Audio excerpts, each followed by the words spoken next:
Hello, my friend. Today I will tell you another long-forgotten legend. Close your eyes and let the magic transport you to Middle-earth. Our journey begins.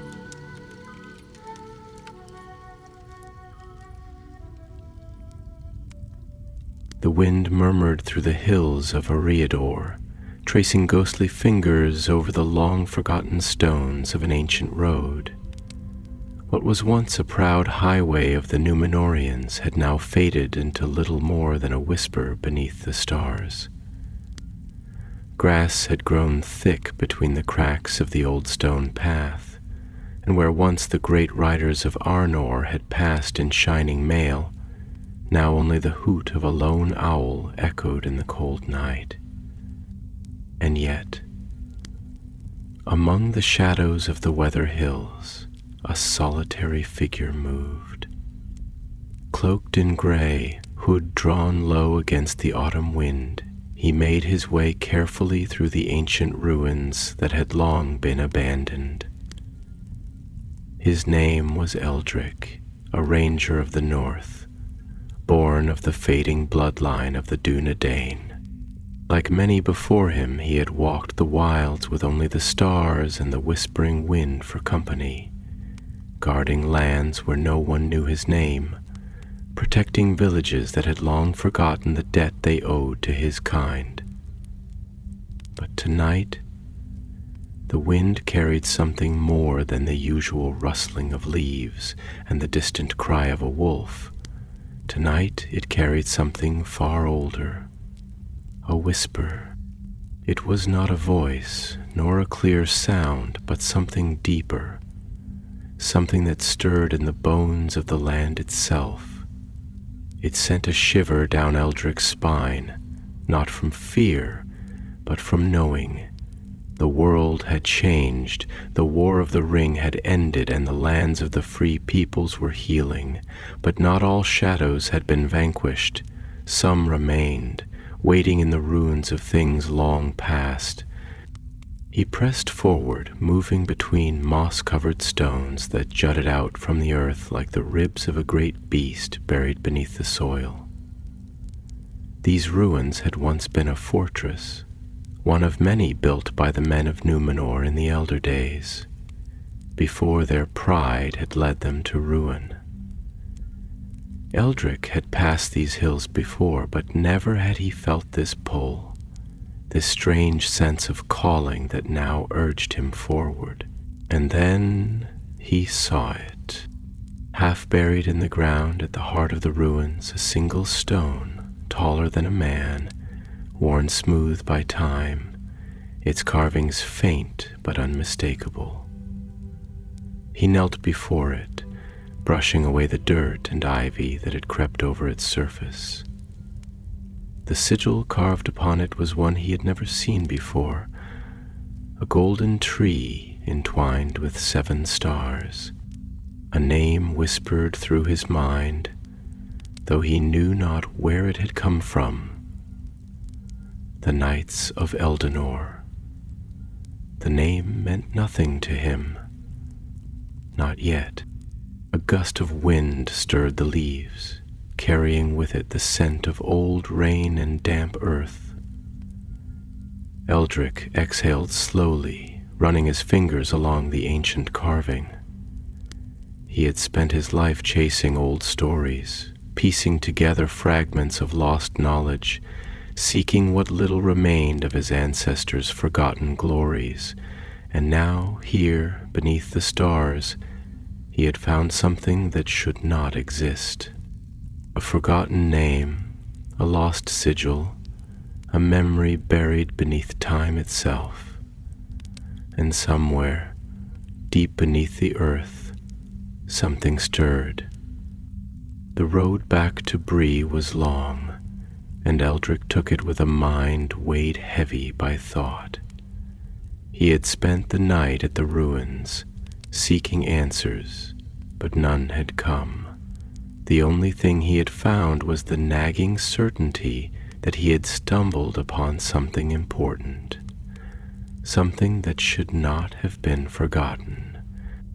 When at last he reached the wooden gates of Bree, dawn was creeping over the eastern hills, painting the sky in strokes of pale gold and lavender. The watchman at the gate, a red-faced man wrapped in a thick woolen cloak, eyed him with a mix of wariness and familiarity. "Another long night in the wilds, Ranger?" he asked, rubbing his hands together against the cold. Eldrick nodded, but said little. He had no words for what he had found. Not yet. Bree had always been a strange place. A village where simple folk lived in peace, where the troubles of the world had never truly settled for long. It was a place of men and hobbits alike, where news from distant lands came slowly, if it came at all. But Eldrick was not here for idle talk. He made his way through the muddy streets, past the market square where vendors were already setting up their stalls, past the hobbit homes built into the sides of the hills, until he reached a small house near the western edge of town. He knocked twice. After a long moment, the door creaked open and an old man peered out. He was tall even in his age, his hair long and silver, his face lined with years of wisdom. His name was Beric, once a scholar of Gondor, now little more than a wandering lore-master who had chosen exile in the north. "You've found something," Beric said, his voice hoarse from sleep but his eyes sharp. Eldrick nodded. "I need answers." Beric stepped aside without a word, letting the ranger pass into the warmth of the house. The fire crackled low in the hearth, its embers glowing like forgotten stars. Eldrick did not sit. Instead, he pulled a piece of parchment from his cloak and placed it upon the old wooden table. He had taken a rubbing of the stone's carving before leaving the ruins, and now he watched as Beric traced the lines of the sigil with a furrowed brow. "This is old," the lore-master murmured. "Very old." "Do you know what it means?" Beric sighed. "I have seen this sigil once before, in the oldest records of Gondor. But it was only a passing mention, a name in a forgotten text, the Knights of Eldanor." Eldrick's pulse quickened. "Who were they?" The old man looked up, his gaze heavy with meaning. "A secret order, lost to time. They swore an oath to protect something of great power, long before the fall of Arnor, even before the days of Elendil. Some say they were the last of the true Númenórean knights, those who remained faithful when others turned to ambition and pride. But if they were ever real, history has erased them."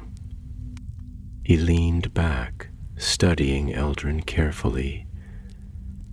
"But I do not think you found this by accident, Ranger." The fire crackled again, and the wind outside howled as if whispering secrets through the cracks in the door. Eldrick exhaled. "No," he said softly, "neither do I." For deep in his heart he knew this was only the beginning. The whisper that had called him to the ruins was no accident. The name buried in time was waiting to be spoken again. Somewhere in Middle-earth, the past was waking, and soon so would the shadows that had long lain dormant.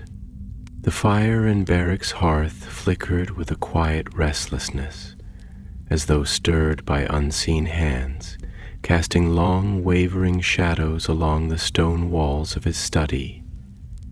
The scent of parchment and dust hung in the air, mingling with the slow resinous smoke of a dying ember, as if time itself had slowed within these walls, reluctant to move forward, unwilling to disturb the stillness that had settled over the room. Eldrick stood motionless, his hand resting upon the worn edges of the wooden table, his fingers tracing absent patterns over the grain.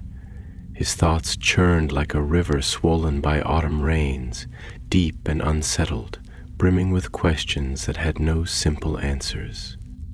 Beric, seated in his heavy chair beside the hearth, let his fingers linger over the edges of the parchment, his gaze distant, lost not only in the markings upon the page but in the echoes of old knowledge, the kind that few now troubled themselves to recall. His breath was slow, measured, like the ticking of an unseen clock, counting the hours in some faraway chamber of his mind. When at last he spoke, his voice was low, edged with something that might have been sorrow, or perhaps only the weight of wisdom, long held in silence.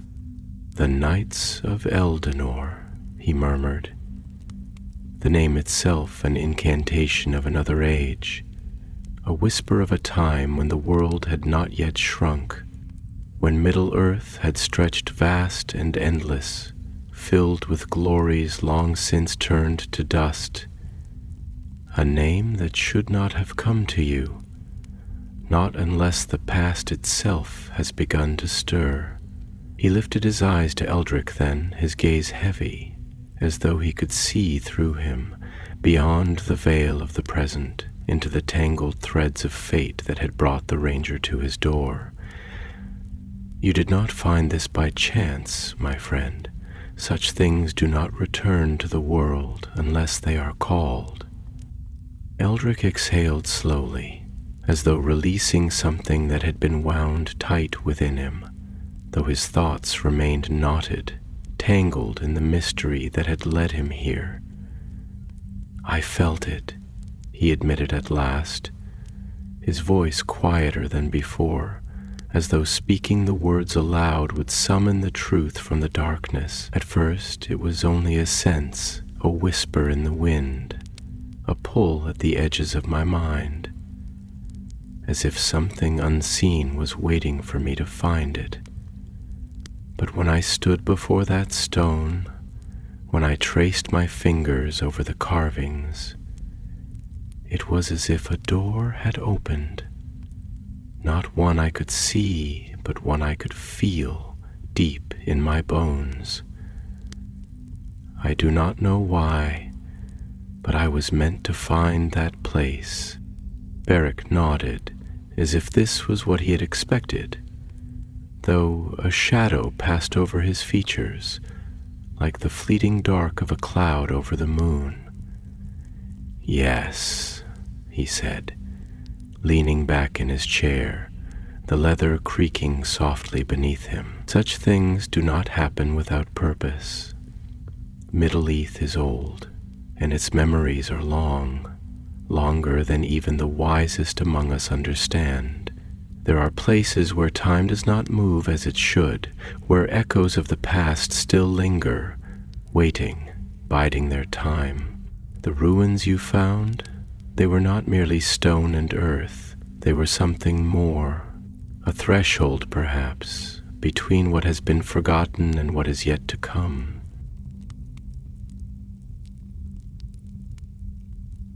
The fire crackled then, sending a small shower of sparks into the dim room as if in quiet agreement. Eldrick watched them rise and fade, his thoughts drifting with them, lost in the haze of memory and wonder. "But who were they?" he pressed, his voice carrying the weight of longing, the hunger of a man who had spent his life searching for the fragments of a past that had been stolen from him. What was their purpose, these nights? What did they guard? Beric's lips pressed into a thin line, and for a long moment he said nothing. The silence stretched between them, thick with unspoken knowledge, with the kind of truth that did not come easily, nor without cost. When he finally spoke, his voice was quieter than before, a thread of sound woven from the fabric of old stories, the kind that should have been left to the dust. They were an order of the West, he said, his eyes fixed upon the fire, watching its flickering glow as though it held the answers he sought. A remnant of Numenor's truest sons, those who did not fall to pride, those who did not seek dominion over the world but swore instead to protect it. They were not kings, nor were they warriors in the way men think of warriors now. They were something else, something rarer. Keepers of an oath so old that even the histories of Gondor and Arnor scarcely remember it. Their charge was given not by men, nor even by the elves, but by a power greater than either, a will that sought to keep something hidden, something that should never be found. Eldric frowned, his fingers tightening over the edge of the table. Something, he echoed. What was it? Beric hesitated, and in that hesitation, Eldric sensed something vast, something deeper than words, something that existed beyond the reach of mere history. A blade, the old lore master said at last, his voice barely above a whisper. A sword forged in the elder days, not by the hands of men, nor even by the smiths of the Noldor. It was older than the wars of Beleriand, older than the coming of the sun and moon. Its name was Calador, the flame of the West, and it was said to be bound to the fate of the world. He sighed then, the weight of his own words heavy upon him. And now, after all these years, after the fall of empires and the rise of new ones, it seems that fate has begun to stir once more. The words settled into the silence like embers sinking into the ash, glowing, waiting to catch fire. Eldric's heart beat heavier in his chest, for he knew now that what he had found was not merely an echo of the past, but the beginning of something greater, something he did not yet understand. He closed his eyes briefly, listening to the wind beyond the walls, feeling the weight of the road that lay before him. At last he spoke, his voice quiet but resolute. Then I must find it. Beric exhaled, as if he had expected this answer, though his expression was tinged with something like sorrow. Yes, he murmured, but beware, Eldric. There are reasons why such things are hidden, reasons why history has buried them beneath the weight of time. You may seek the past, but do not forget that some doors, once opened, cannot so easily be closed. Eldric met his gaze then, and in the firelight something unspoken passed between them. Understanding, perhaps, or something deeper, something neither of them could name. Outside the wind shifted, rising in a low murmur through the eaves, as if whispering secrets to the night. Somewhere beyond the hills, beyond the lands of men and the roads well traveled, something waited. And soon it would no longer be waiting. The night had deepened by the time Eldric stepped beyond the door of Beric's home, and the wind that stirred through the streets of Bree carried the heavy scent of damp earth and wood smoke, mingling with the distant murmur of voices from the prancing pony. The lamps flickered in the mist-laden air, their dim golden glow swallowed by the thick, creeping shadows that pooled in the alleyways and beneath the eaves of thatched rooftops. The world seemed quieter now, more withdrawn, as though it too had paused to listen, to bear witness to the weight of the knowledge Eldric now carried. He pulled his cloak tighter around his shoulders, though the cold was not the cause of his unease. It was something else. The lingering echo of Beric's words, the quiet gravity with which he had spoken of the knights of Eldanor and the blade that had been lost to time. It was not merely an old tale, a forgotten legend resting upon the brittle pages of some half-remembered manuscript. No, this was something else, something alive, something that had waited, silent and patient, beneath the layers of history, only to now stir once more in the deep places of the world. And in his heart, Eldric knew that he had been drawn into its path, whether by fate or by folly. There were moments in a man's life when the choices before him seemed no longer to be his own, when the road he had walked for years suddenly became a stranger, unfamiliar beneath his feet. And now, as he moved through the quiet streets, he felt that weight pressing upon him, that unseen hand guiding him forward, urging him toward a purpose he did not yet fully understand. A low mist clung to the ground as he made his way toward the western edge of the village, where the houses stood farther apart, their windows dark, their doors bolted against the night.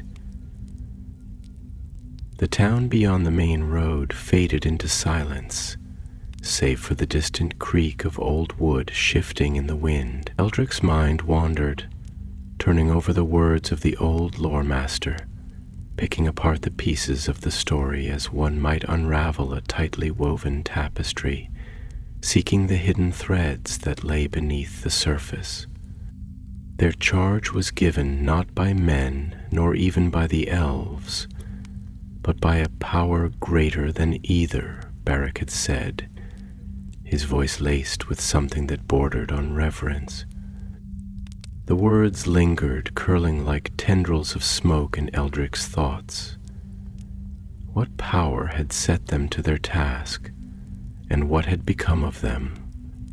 The men of Numenor had built great citadels, had wielded weapons of skill and might beyond the craft of the lesser men who came after them, but they had also fallen, consumed by their own pride.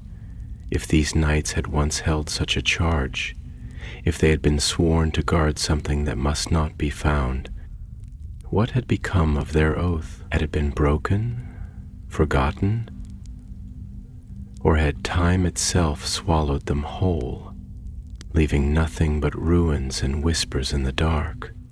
He did not know, but he intended to find out. The road stretched before him, winding away from Bree into the rolling hills that lay beyond. The land here was old, older than the settlements of men, older even than the stone foundations upon which the town itself had been built.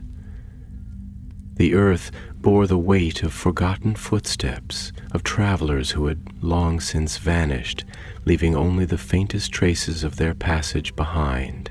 Eldric had walked these roads before, had felt the quiet hush that settled over the land at twilight, as though the very stones and trees bore memories older than any living thing.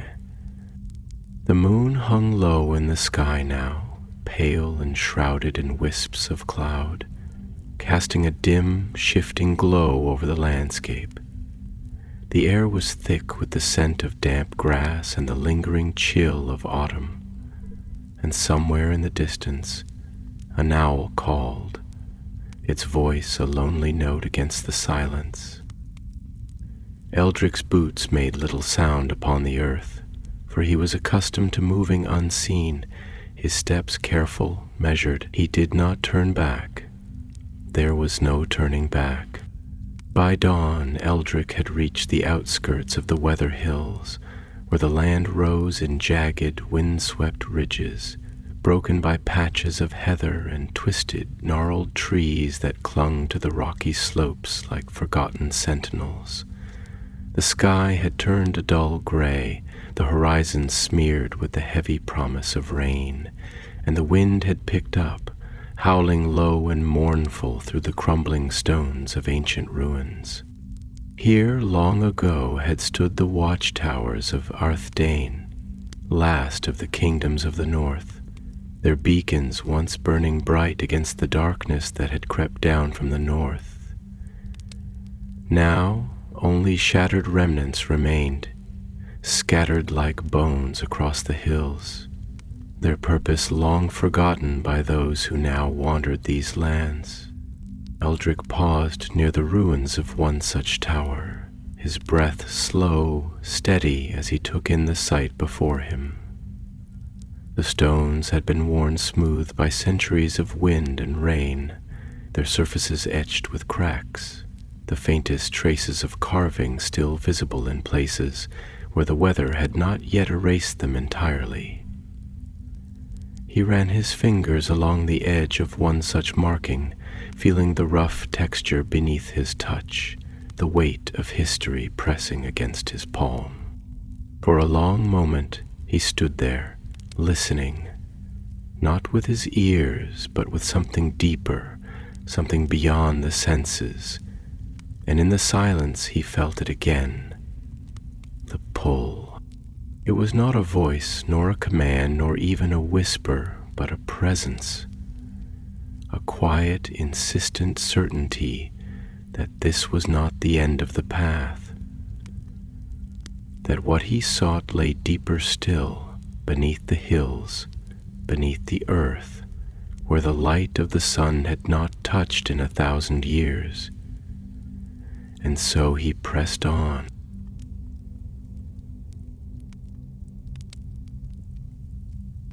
By midday, the storm had come, rolling in from the east with a slow, relentless inevitability, turning the sky to iron and the wind to a howling, ceaseless force that tore through the valleys with the fury of a thing long imprisoned. The rain fell in sheets, hammering against the rock, pooling in the crevices of the broken ruins, soaking through Eldric's cloak as he made his way deeper into the hills. The land had become treacherous, the path slick with mud, the stones uneven beneath his feet, but he did not falter. He had spent years traversing the wilds, had endured worse storms, had walked through nights colder than this, had seen the world in all its cruel, unyielding beauty, and still he moved forward, guided by that silent pull, that unseen thread that tugged at the edges of his soul, leading him towards something he did not yet understand. By nightfall he found it, a cleft in the rock, half hidden by the curling roots of an ancient tree, its opening narrow, dark, yawning like the mouth of some slumbering beast. The air that drifted from within was cool, heavy with a scent of damp stone and something older, something that did not belong to the world above. Eldric stood at the entrance for a long time, listening to the distant rumble of thunder, to the slow, rhythmic drip of water from the cliffs above. His fingers tightened around the hilt of his sword, his breath slow, measured. Then, without a word, he stepped inside, and the darkness swallowed him whole. The cavern's breath exhaled a damp and heavy silence, thick with the weight of centuries.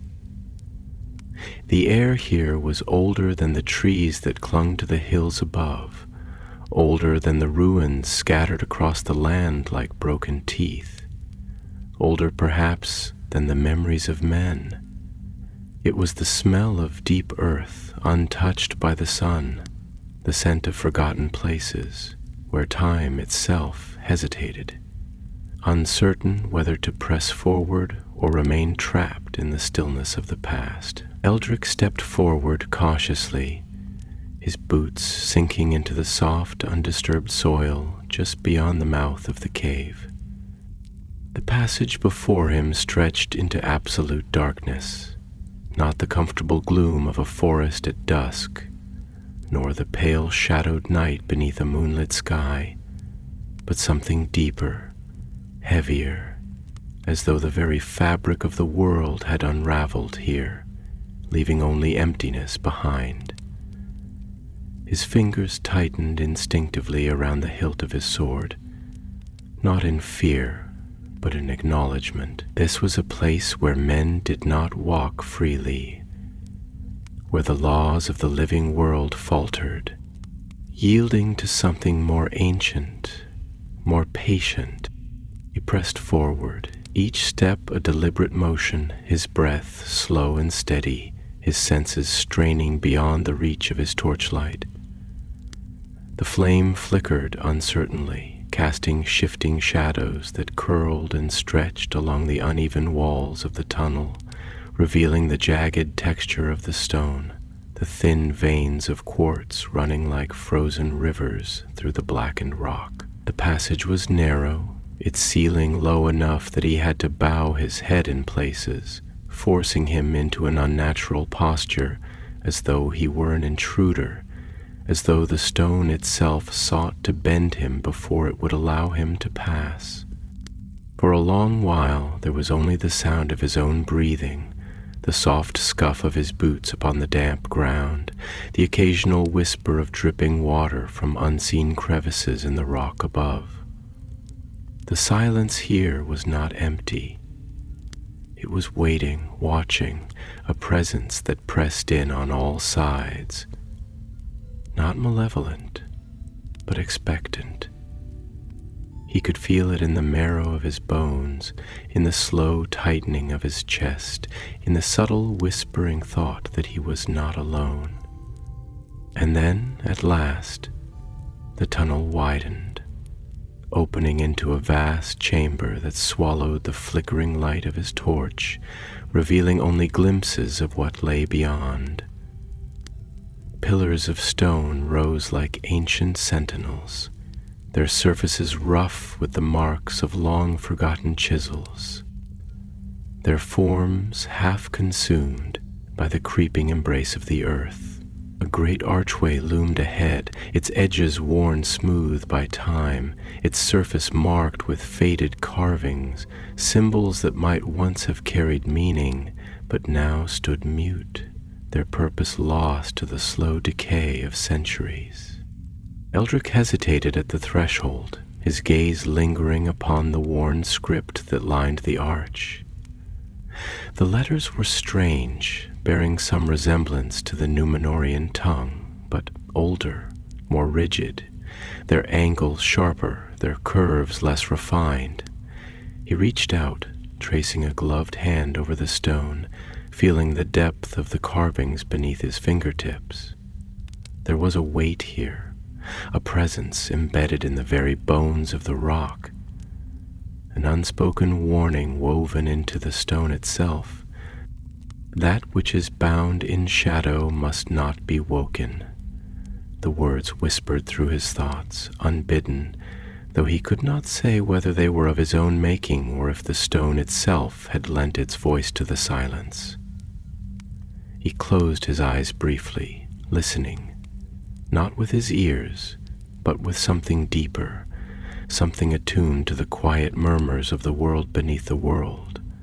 There was no answer, only the echo of his own breathing, the steady rhythm of his heart against his ribs, and then a sound, faint at first, no more than the barest suggestion of movement, a whisper of air shifting against stone, the subtle scrape of something stirring in the darkness beyond.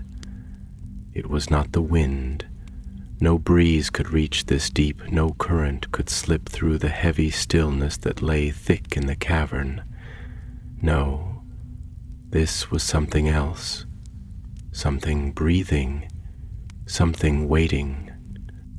Eldrick tightened his grip upon the torch, lifting it higher, letting the light push deeper into the vast chamber. The flickering glow stretched across the uneven floor, revealing scattered remnants of what might once have been a great hall. Broken stone benches lay overturned, their edges softened by time, their surfaces marred by the creeping touch of lichen and moss. In the farthest reaches of the chamber, barely visible beyond the reach of the light, lay a dais of black stone, its surface smooth, unblemished, untouched by the decay that had claimed the rest of the ruins. And there, resting atop the dais, half shrouded in shadow, lay a single object. A sword. Even from this distance, he could see that it was no ordinary blade. Its form was long, slender, its hilt wrapped in ancient leather, its pommel a dark, faceted gem that caught the light of the torch and cast it back in fractured shards of crimson. The blade itself was veiled in dust, yet even through the thick layers of time's embrace it gleamed faintly, as though the fire of its making had never truly been extinguished. Eldrick took a slow step forward, then another, drawn by something he could not name. The air around him seemed heavier now, charged with an unseen current, a low thrumming that pulsed at the edges of his awareness, like the distant beating of a great heart buried beneath the earth. He knew, with the certainty of one who has walked too long in the wilds and learned to trust the whispers of his own soul, that this was no ordinary relic. This was Caladur. He exhaled, slow, deliberate, steadying himself against the rising tide of thought that threatened to overwhelm him. If Beric had spoken true, if this was indeed the blade of the Knights of Eldanor, then it had been lost for untold ages, hidden away from the eyes of the world, guarded by the silence of the deep. And yet now, as if it had been waiting, as if it had known, it lay before him, unclaimed, unbroken. He reached for it, and the darkness moved. A shadow rose from the depths of the cavern, slow and deliberate, unfolding from the unseen corners like smoke rising from a long-dead fire. It did not take form, did not bear the shape of man or beast, but it was there, its presence undeniable, a weight that settled into the marrow of the stone, into the space between breaths, into the air itself. Eldrick froze, his fingers mere inches from the hilt, his breath locked in his throat. A voice, not spoken, not heard, but felt, like a cold wind rushing through the hollows of his mind, whispered, "You do not know what you seek." The words curled around him, neither warning nor threat, but something else. Something deeper, something older, something that had waited longer than time itself. Eldrick did not move.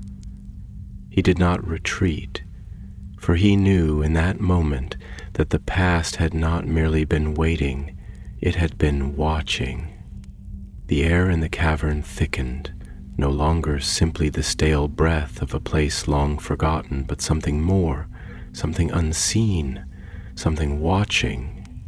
It pressed against Eldrick's skin like cold hands in the dark, curling at the edges of his mind, whispering in the silence between heartbeats.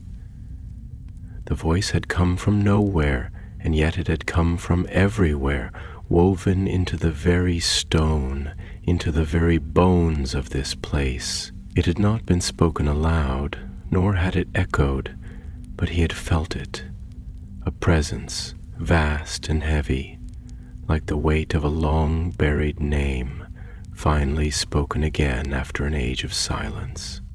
His breath was slow, deliberate as he withdrew his hand from the hilt of the sword, though every part of him screamed against it. He had not come this far, had not walked the roads of the wilds and sought the whispers of the past, only to turn away now. And yet, in that moment, standing at the threshold between what had been and what might come, he hesitated, not out of fear nor out of doubt, but out of understanding.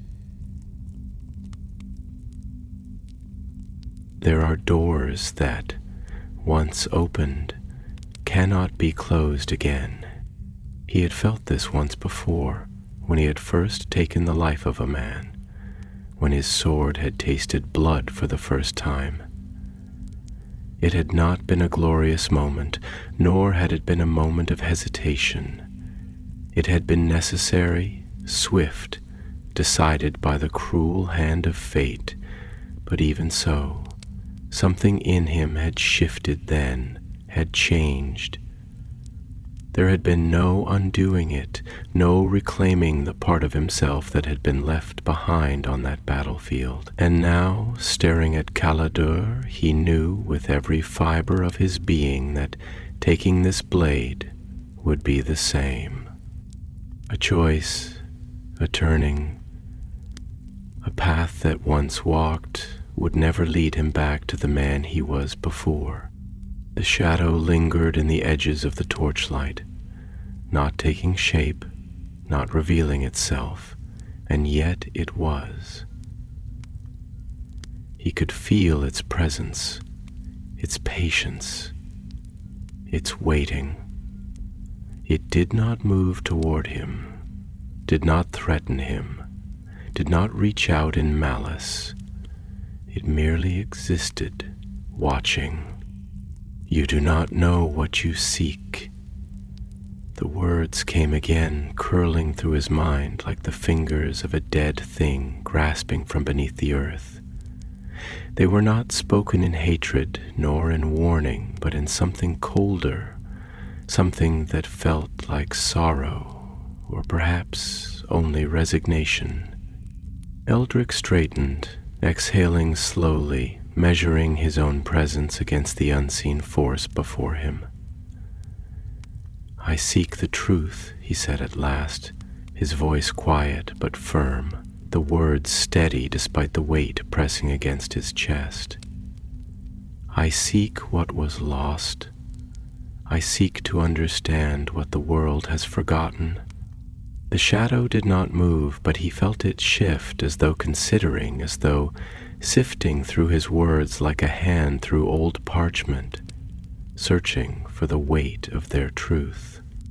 Truth, the voice murmured, and in that single word was an eternity of knowing. Truth is no light thing, it is no kind companion. It does not offer solace to those who seek it, nor does it grant peace to those who find it. It does not answer, it does not comfort, it only is. And those who chase it, those who hunt its shape through the corridors of time, do not return unchanged. Eldrick swallowed, his throat dry despite the damp air. He had known this, had felt it creeping at the edges of his journey long before he had come to this place. Every road he had walked, every whispered legend he had followed had brought him here, not by accident, but by design. He had not stumbled upon this blade, upon this place, upon this moment. He had been led here by the past itself, by the very echoes that had called to him through the ruins, through the stones, through the winds of the north that carried the voices of things long buried. And yet, even knowing this, he had come. I have seen the cost of seeking, he said, his voice quieter now, more weighted, as though every word was chosen with care. I have seen men lose themselves to the things they cannot understand. I have seen them chase glory and find only ruin. But I do not seek glory, I do not seek power. I seek only to know what the world has lost, to stand in the shadow of what once was and remember. A long silence stretched between them, thick as the darkness itself, and then, at last, the voice returned, softer this time, a whisper more than a presence, a thread of sound unraveling through the stillness. Then take it. Eldrick did not move at first, did not reach for the sword, though every part of him trembled with the nearness of it. He had expected resistance, had expected challenge, had expected the unseen force to deny him, but there had been no command, no plea, no curse laid upon him, only the simplest of choices, not demanded, not forced, only given. He reached forward, his fingers closing over the hilt of Calidor, and the moment his skin met the leather-wrapped grip, the cavern breathed. A rush of wind, sudden and cold, spiraled through the chamber, lifting dust from the stones, curling in unseen currents through the archways, stirring the silence into something alive. The darkness recoiled, not vanishing, not dispersing, but withdrawing, retreating into the deeper corners of the world, where it had waited before and would wait again. The air hummed with something unseen, something ancient, something waking, and in his hands the sword stirred, not as a thing of metal, not as an object found, but as something that had known him before he had ever come to this place. It was not merely a weapon. It was not merely a relic. It was not merely steel shaped by forgotten hands. It was a thing of purpose, and now it had returned. Eldrick closed his eyes, exhaling as the weight of it settled into his grip, as the unseen current that had guided him here finally ceased its whispering, as though the world itself had released a breath it had been holding for an age. For the first time in his life he understood, not the fullness of what was to come, not the depth of what he had awakened, not the shape of the path that lay before him, but the truth of why he had come. And beyond the ruins, beyond the stones, beyond the forgotten halls of a kingdom lost to time, the wind carried his name into the night. The blade rested in Eldrick's hands like a thing half-dreamed, its weight at once familiar and unfamiliar, as though it had always been meant for him and yet had never before been touched by mortal hands. The leather of the hilt was worn smooth with age, yet unblemished by time, untouched by rot, by dust, by the slow decay that had claimed the world above. It was a relic of an age when the world had still been young, when the stars had shone brighter, when the hands of the West had still shaped the fate of men. And now, after an age of silence, it had woken. The cavern around him felt different now, though nothing had changed in truth. The pillars still loomed like silent sentinels. The air still hung thick with the weight of forgotten things, and the echoes of his own breath still stirred against the damp stone.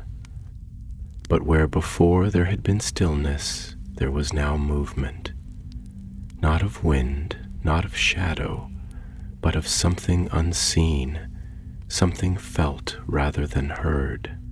It was as though the world itself had shifted, as though the very bones of the earth had trembled at the touch of the sword, as though the silence had not simply been emptiness, but waiting. Eldrick ran a finger along the length of the blade, feeling the smooth, cool metal beneath his touch, feeling the power that lingered there, coiled like a thing half asleep. Not magic, not sorcery, but something older than both, a presence, an intent, a thing wrought with purpose beyond the understanding of men. This was no simple weapon. This was no mere relic of war. It was a voice, a memory, a testament to an oath sworn so long ago that even time had lost the shape of the words. And yet, even as he stood there, the sword now his, something deep within him wavered, a shadow of doubt whispering at the edges of his thoughts. What have I done? What have I disturbed? What path have I begun to walk? He had not sought power, had not sought glory, had not sought to wield something beyond himself. He had sought only the past, the truth, the forgotten echo of what once had been. But now, holding the blade, feeling its weight, feeling the cold certainty of its presence settle into his bones, he wondered if it had not been seeking him all along. The voice, the shadow, the presence that had lingered in the darkness had not returned. It had retreated, faded, withdrawn into whatever unseen depths had birthed it, but its words still lingered, curling through his thoughts like threads of smoke. You do not know what you seek. And yet the sword had been given, not taken, not stolen, not claimed, given. A choice had been placed before him, and he had made it, whether he had understood it or not. A slow exhale left his lips, the sound barely audible against the heavy hush of the chamber. He turned, lifting the blade, watching as the dim torchlight caught against its edge, running like liquid silver along the length of its steel. It was a fine weapon, finer than any he had ever held, and yet it bore no ornamentation, no sigil, no mark of the smith who had forged it.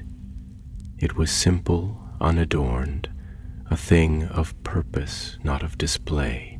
And yet, as he turned it in his hands, he felt the weight of it not only in his grasp, but in his very spirit, as though some unseen force had settled into him, as though the world itself had shifted beneath his feet, aligning itself in ways he did not yet understand. The shadows at the edges of the chamber did not stir, nor did the silence waver, but still he could not shake the feeling that he was not alone, not in the way one fears a lurking presence, nor in the way a hunted man feels the eyes of something watching from the dark, but in a way deeper, older, as though he had stepped into something that had always existed beyond the sight of men. This was no mere ruin, no mere vault of lost things. This was a place of vows, a place where oaths had been spoken, where secrets had been buried, where the weight of something greater still lingered, pressing against the very air. He sheathed the sword carefully, sliding it into the scabbard at his side, feeling the faint hum of its presence settle there, waiting, patient, knowing. And then, at last, he turned away, stepping back toward the tunnel, toward the passage that would lead him once more into the world above, into the light, into the future.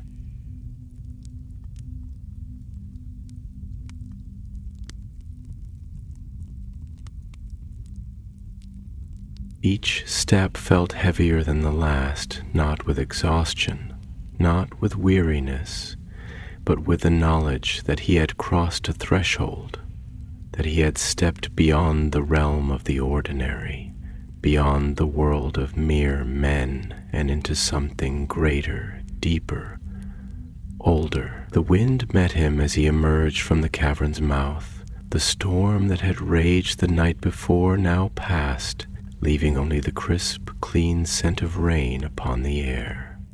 The wet earth rich beneath his boots, the sky above vast and endless, stretching out in an ocean of shifting grays and pale golds.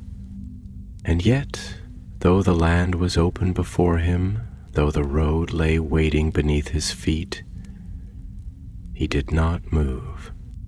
He stood for a long time watching the horizon, feeling the weight of the sky above him, feeling the breath of the world settle around him, feeling the silent press of something unseen lingering at the edges of his mind.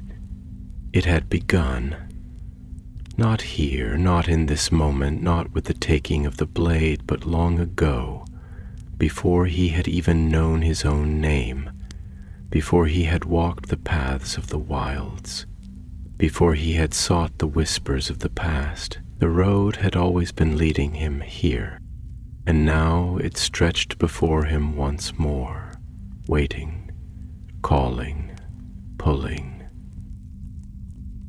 The Knights of Eldanor.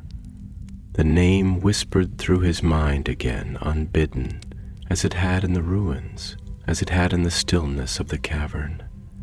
A name forgotten, a name waiting to be remembered. And as he turned his gaze toward the west, toward the lands that lay beyond, toward the unknown paths that awaited him, he felt for the first time the quiet certainty of fate settling into his bones. This was no longer a journey of curiosity. It was a journey of purpose. And the past, it seemed, was not done with him yet. The road stretched long and lonesome before him, winding through the hills like a river of stone, its edges blurred by the creeping tendrils of mist that had yet to yield to the morning sun. The storm had passed, but the air remained heavy with the scent of rain and damp earth, mingling with the quiet fragrance of heather and pine. The sky overhead was a shifting canvas of pale gold and slate gray, the last remnants of the storm's passing still clinging to the horizon, distant thunder murmuring like the fading echoes of an old song long since sung. Eldrick walked slowly, his steps measured, deliberate, his mind still lingering in the depths of the cavern he had left behind. The weight of Calidor at his side was a constant presence, a quiet reminder that he was no longer merely a seeker of old stories, no longer just a wanderer chasing echoes of the past. He had become something else now, something unnamed, something not yet shaped by the course of time, but already written in the language of fate. He felt it with each step he took, as though the earth beneath his boots recognized him now in a way it had not before, as though the wind carried his name upon it, whispering it into the vast expanse of the world. He had left the ruins behind, but they had not left him. The darkness of the cavern still clung to the edges of his thoughts. The voice that had spoken in the stillness still echoed in the quiet spaces of his mind, threading through his consciousness like a lingering breath of cold air. You do not know what you seek. He did not yet understand the full weight of those words, but he knew with certainty that they had not been spoken in vain, nor had they been spoken as a warning alone. There had been something else woven into them, something deeper, something heavier, as though the voice itself had not only been addressing him, but had been mourning the knowledge it carried. His fingers brushed absently against the hilt of the sword, tracing the worn leather of its grip, feeling the coolness of the steel beneath his touch.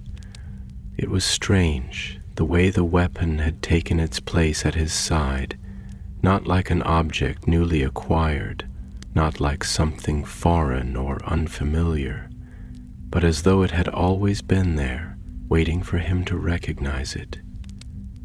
It was not merely a thing of war, not merely a tool of bloodshed or a relic to be wielded by the hands of men.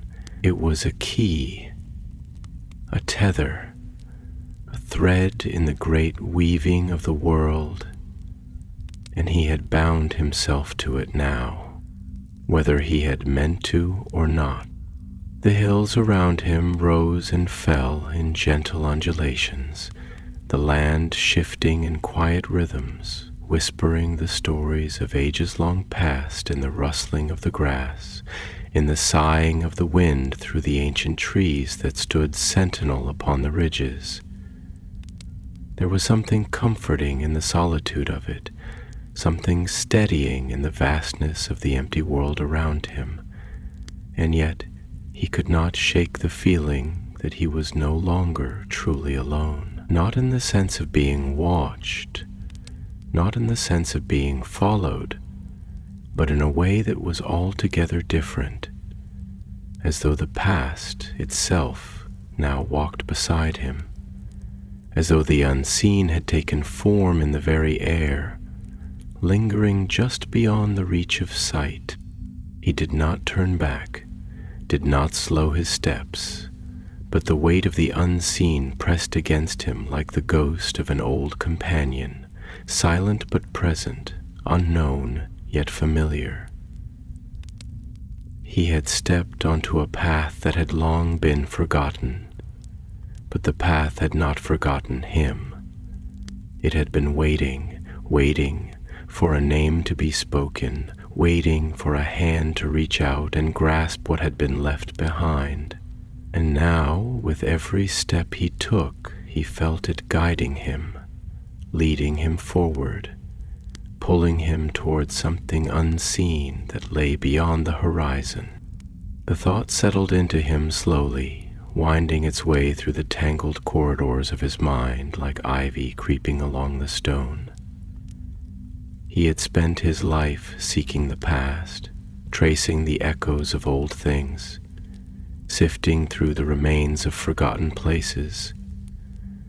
But now he was the past.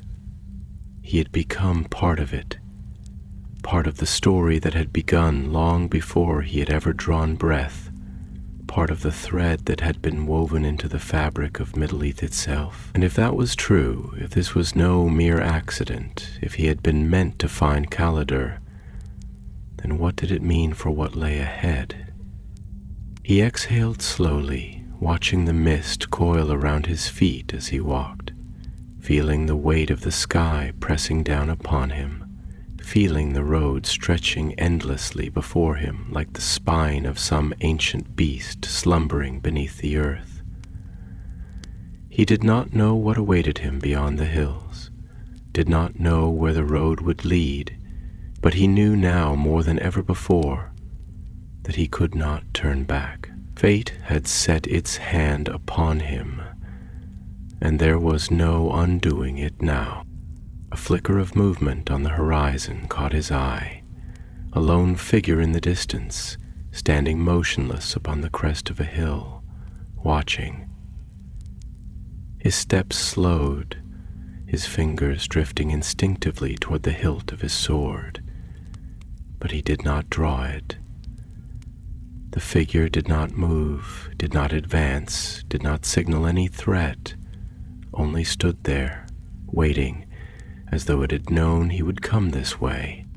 The wind carried no scent of danger, no whisper of malice, only the cold breath of morning stirring through the grass, shifting the mist like a veil drawn aside. Eldric narrowed his eyes, studying the silhouette against the pale sky, feeling something stir deep in his chest, something both wary and expectant. Who waits for the one who walks in the footsteps of the past, who watches the path that should have been forgotten? He walked forward, each step carried him closer, and as the distance between them narrowed, he saw the figure more clearly. A man, tall and cloaked, his face hidden beneath the shadow of a hood, his posture relaxed yet unwavering, as though he had stood there for some time, waiting for this very moment to arrive. Eldric did not speak at first, only stopped a few paces away, studying the stranger with quiet intensity. The air between them felt charged, not with hostility, but with something older, deeper, as though the space they now occupied had been set aside for this meeting, long before either of them had ever drawn breath. At last the figure lifted his head slightly, revealing sharp features weathered and marked by the passage of years, his gaze dark and unreadable.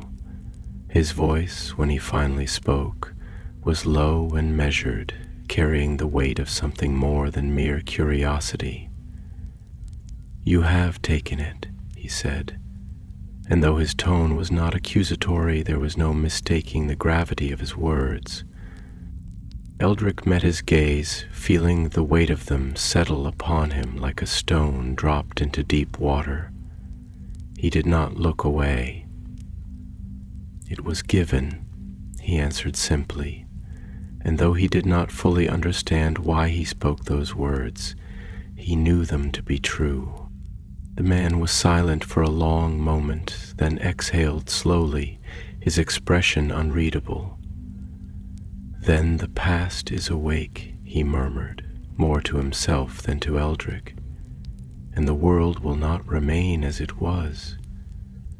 Eldrick did not ask who he was, did not demand explanations or answers, for some part of him knew, instinctively, that this meeting was no more an accident than the path that had led him here. Fate had set its hand upon more than just him.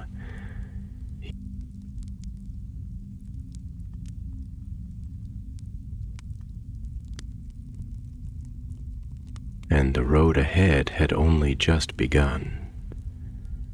The wind carried a hush over the hills, a silence thick and solemn, the kind that settled between two men who knew that words, though inevitable, would not come easily. The sky stretched wide above them, a vast ocean of shifting gray and gold, where the last remnants of the morning mist curled like specters retreating into the folds of time. The ground beneath Eldrick's feet was damp with the memory of rain, the scent of wet earth rich in the air, mingling with the faint fragrance of grass crushed underfoot. Somewhere in the distance, a hawk cried out, its voice sharp against the endless quiet, and the sound echoed across the rolling land like a warning, or perhaps a summons. Eldrick stood unmoving, his fingers still resting near the hilt of Calidor, though he did not draw it. The presence of the man before him demanded caution, but not out of fear, not out of the instinct to defend oneself against an unknown threat. It was something else, something more elusive, like standing in the presence of a thing long buried yet never truly forgotten, a memory given flesh and form, a shadow of history stepping forward into the light. The stranger did not move for a long while, his hood drawn low, his cloak shifting gently with the wind's quiet breath.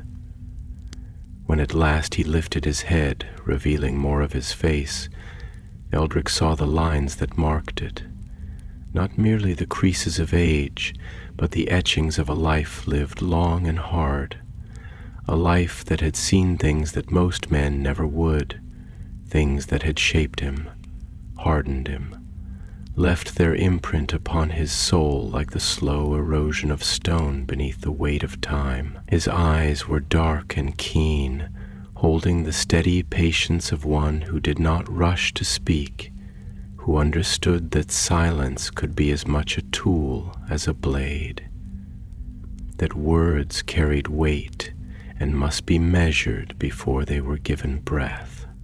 "You have taken it," he repeated, his voice calm, even, but edged with something deeper, something that lingered beneath the surface like the current beneath still waters. And so the past stirs once more. Eldritch did not flinch beneath his gaze, nor did he look away. He had spent too many years reading men, studying the way their words wove truths and falsehoods alike, learning to discern the weight behind them. This was not a man who spoke in riddles for the sake of obscurity, nor was he a man given to idle warnings. There was knowledge in his voice, knowledge that was not meant for the ears of most men. "I did not take it," Eldrick said, his voice steady, his own words deliberate. "It was given, and it was waiting." The stranger studied him then, his expression unreadable, though there was something in his eyes, a flicker of something unspoken, something weighing his words against some unseen measure.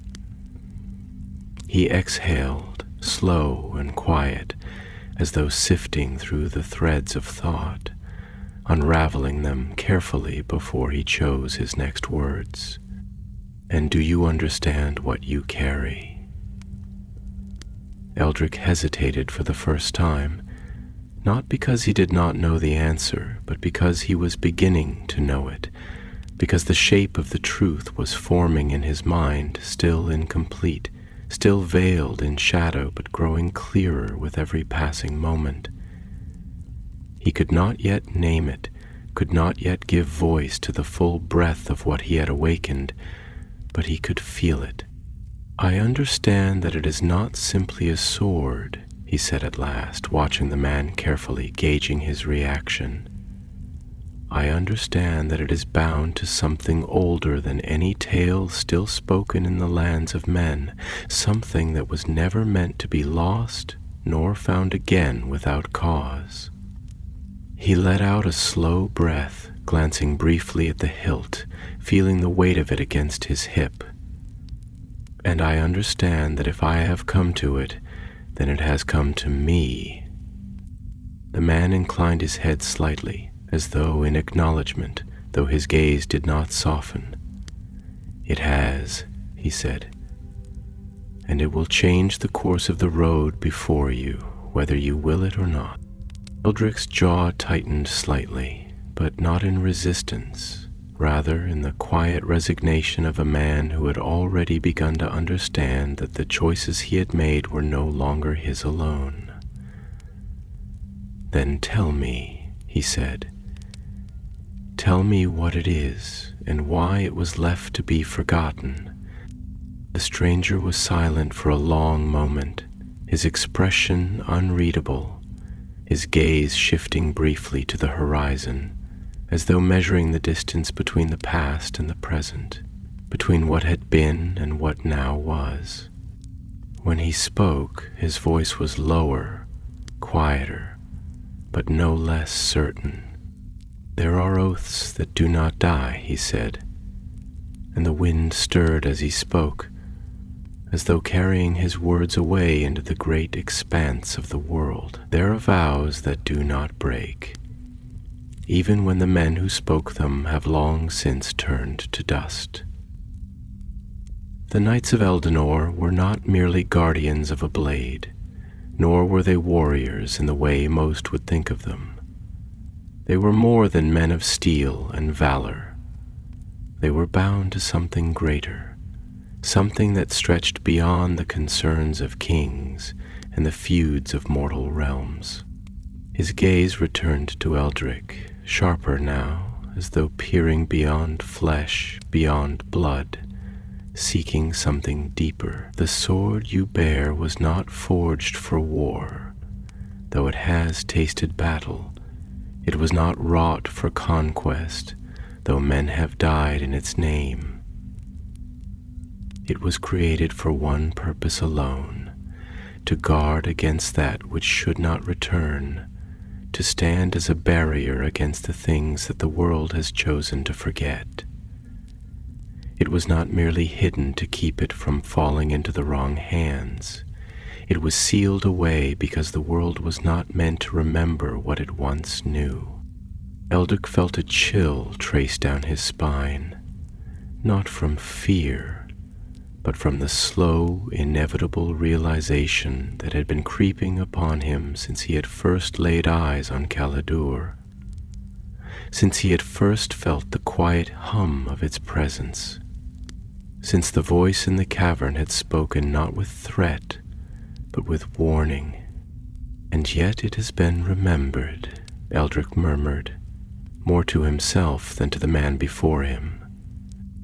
The stranger's expression did not change, but there was something in his gaze, something that acknowledged the weight of that truth. "Yes," he said simply, "and now you must understand the cost of remembering." The wind stirred again, rustling the grass at their feet, whispering through the distant trees.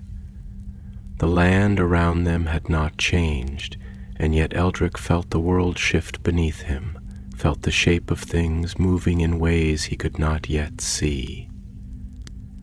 The past had woken, and now the road before him would no longer be his own. He met the man's gaze, steady, unyielding. "Then show me the way forward." The man studied him for a long moment, and then, slowly, he nodded. "It begins," he said, and together they turned toward the horizon. The road stretched before them, an ancient vein carved into the land, winding through the gentle slopes of the hills, disappearing into the golden haze of the late afternoon light. The sky had settled into a quiet expanse of pale blue, tinged at the edges with the first hints of dusk, where the breath of the evening air carried with it the scent of earth and damp leaves, of far-off waters stirring in unseen streams.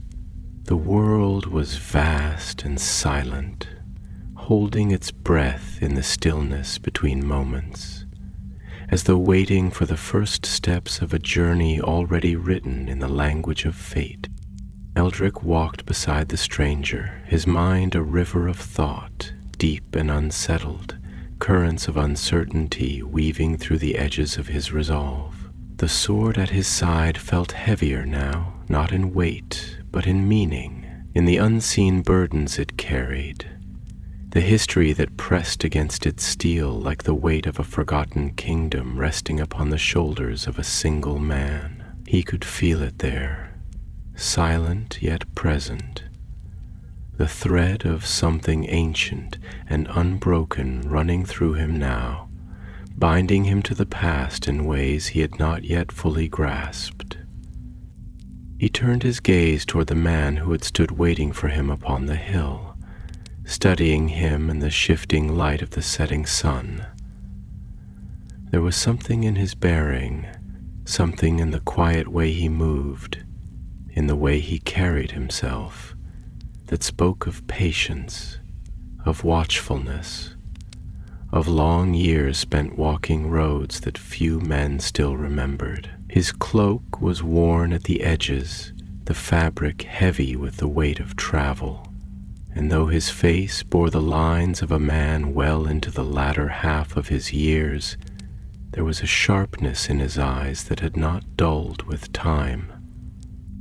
For a long while they walked in silence, their steps falling into the quiet rhythm of the road, the only sound the distant rustling of the wind through the tall grass, the occasional call of a lone bird settling into the branches of a gnarled tree. It was not an uneasy silence, nor was it a silence of distrust. It was the silence of two men standing at the threshold of something neither could yet name. The silence that lingers in the moments before truths are spoken, before choices are fully realized.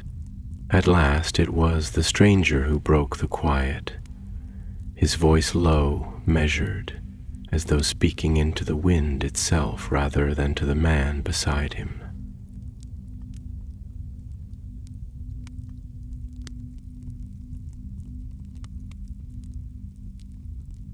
There are few who seek the past, and fewer still who find it, he said, his gaze fixed upon the horizon. But those who do, those who dare to reach into the bones of the world and pull forth what was meant to be forgotten, they do not walk away unchanged. He turned his head slightly, his dark eyes settling upon Eldrick with quiet weight. You have set yourself upon a path that is older than you, older than your forefathers, older than the kingdoms that have risen and crumbled like waves upon the shores of time. Do you understand that? Eldrick did not answer immediately. He let the words settle into him, let them sink into the deep places of his mind where thoughts had already begun to take root, where the echoes of his own choices whispered back at him with the voices of the dead. He had always known, even before he had reached the ruins, even before he had touched the hilt of Calidor, that he was stepping beyond the world of ordinary men, beyond the comforts of roads well traveled. But it was one thing to feel the shape of a thing, and another to hear it spoken aloud, to be faced with the truth of it in the voice of another.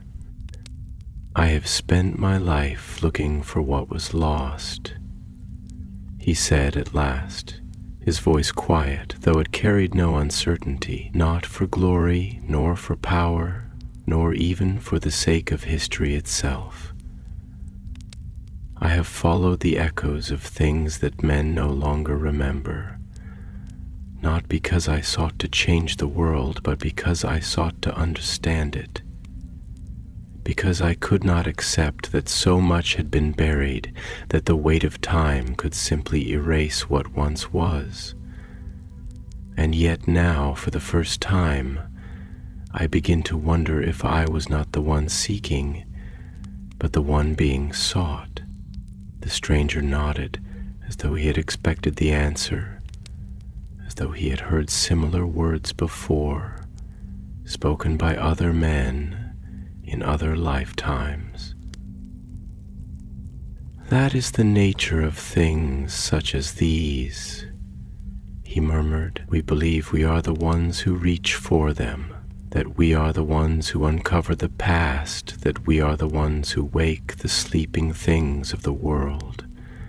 But in truth it is they who call to us, they who choose when they will be found, they who wait until the moment is right, until the hands that will carry them are ready to bear the weight of what they were meant to keep." Eldrick exhaled slowly, his fingers brushing against the hilt of Calidor, feeling the coolness of its steel even through the leather of his gloves. "Then tell me," he said, turning to face the man fully now, his gaze steady, unyielding. "Why now? Why me? If this blade has been waiting, if its purpose has remained sealed away for so long, then what has changed? What has woken?" For a long moment the stranger did not answer. He looked out upon the hills where the light of the sinking sun cast long golden shadows across the earth, where the wind whispered through the tall grass, where the world stood quiet and unmoving, as though it too was waiting. When he finally spoke, his voice was quieter than before, but no less certain. "Because the old things do not sleep forever," he said. "Because the shadows that were cast away do not vanish, but merely retreat, waiting for the moment when the world no longer remembers how to guard against them. Because time does not erase all things, and neither does the will of men. What was once sealed is beginning to stir, and the past does not rise alone." A shiver traced its way down Eldrick's spine, though he did not allow it to show upon his face. He had suspected it from the moment he had stepped into that cavern, from the moment the shadows had shifted in the depths of the dark, from the moment the voice had spoken not with anger, but with warning. Something is waking, and this is only the beginning. He tightened his grip upon the hilt of the sword, his mind a storm of thought, his heart steady despite the weight pressing against it. He had not asked for this path, had not sought this burden, had not known the full breadth of what he was stepping into, but now, standing at the threshold of something far greater than himself, he knew with certainty that he could not turn away. The road before him was no longer just his own. It belonged to history now. It belonged to fate. And as the first stars began to appear in the darkening sky, their light distant but unwavering, Eldritch took his first step forward, knowing that the past would follow, knowing that the past was no longer behind him. It was ahead, waiting. Night settled over the land with a slow, deliberate hand, stretching shadows long across the hills and turning the sky into a great ocean of stars. The last traces of sunlight lingered in the west, casting the horizon in muted gold and deep violet, where the line between earth and sky blurred into the dreaming hush of twilight. The wind had quieted, its voice now little more than a whisper among the tall grasses, carrying with it the scent of damp earth and distant pine, the cool breath of unseen rivers winding through the land beyond. It was a silence that was not empty, but full of waiting, of knowing, of the quiet hum of the world shifting beneath unseen hands. Eldritch walked with measured steps, his boots pressing softly against the damp earth, each footfall blending into the hush of the night. He did not speak, nor did the stranger beside him, but the silence between them was not uneasy. It was the silence of understanding, the silence of two men walking paths that had long been written before them, paths that were only now converging. There was no need for haste, nor for reckless inquiry, for the road itself would reveal its secrets in time, and time, it seemed, had already set its gaze upon them. The stranger, whose name Eldritch had yet to know, moved with the quiet ease of a man who had spent his life in the wild, his steps light, his presence almost imperceptible against the vastness of the world around him. There was something in the way he carried himself, something in the way his gaze flickered over the land as though reading the very bones of the earth, that told Eldritch this man was no mere traveler. He was a watcher, a keeper of things unseen, a sentinel of forgotten knowledge, one who did not merely live in the world, but listened to it, who understood the language of things long past. For a long time they walked in silence, the road winding beneath them like a great, endless river, leading them forward into the unknown. It was only when the last light of the sun had fully faded and the stars had claimed the sky that the stranger at last spoke, his voice low, even, like the murmur of water over stone. "You are not the first to walk this path," he said, his eyes still fixed on the road ahead, though Eldritch could feel the weight of his words settle around them. "And you will not be the last." Eldritch glanced toward him, studying the lines of his face in the dim starlight, the way the glow of the heavens caught against the edges of his features, giving him the look of a man carved from the very stone of the land itself.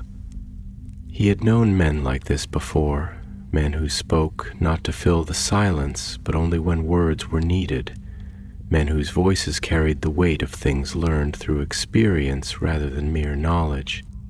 "I have never believed myself to be the first," Eldritch said at last, his voice quieter now, less certain, though not out of doubt, but out of the slow realization that he was only beginning to glimpse the true scale of what lay before him. "But I did not think until now that I was part of something far older than myself." The stranger let out a slow breath, and in the pause that followed, it was as though the night itself leaned in to listen. "All things that are forgotten are older than those who remember them," he said. The past does not die because men cease to speak of it. It does not vanish because it has faded from the tongues of scholars or the pages of books. It lingers, waiting, always waiting, until the world is ready to remember. He turned his gaze toward Eldrick now, his eyes dark and knowing, gleaming with the quiet fire of understanding. And now, it seems, the world is ready. Eldrick swallowed, though his throat felt tight, dry, as though the words themselves had drawn something from him that he had not meant to give. He exhaled slowly, turning his gaze back to the road, the weight of the stars above pressing down upon him like unseen hands. "Then tell me," he said, his voice steady, though he felt the tremor of truth running beneath his skin. "Tell me what I have awoken."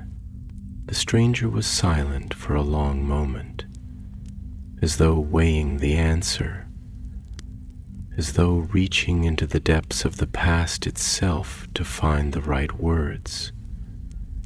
And when he finally spoke, his voice was lower now, filled with the quiet gravity of a thing that could no longer be left unsaid.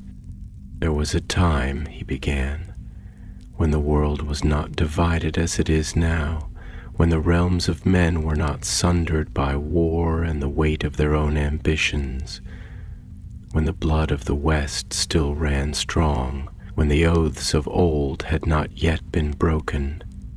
There was a time when the knights of Eldanor still stood upon the threshold of the world, when they still bore the burden of their charge." He turned his gaze toward Eldrick, his eyes searching. "But time is not kind to the things it does not understand, and neither are men."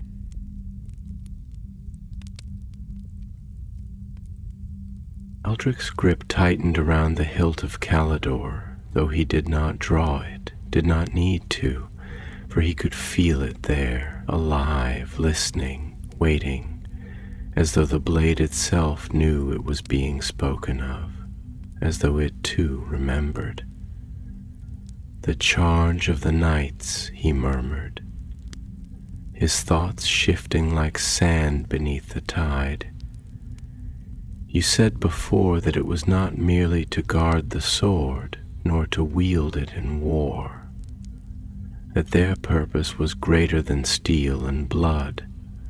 If not to fight, then what?" The stranger met his gaze, and there in the darkness of his eyes, Eldrick saw something he had not expected. Sadness. A sorrow so deep that it seemed to stretch beyond time, beyond the life of one man, beyond the ruins of kingdoms lost to dust.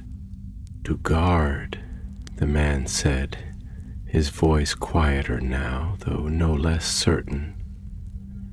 "But not a blade, not a city, not a people." He exhaled, turning his gaze toward the distant hills where the night stretched wide and endless.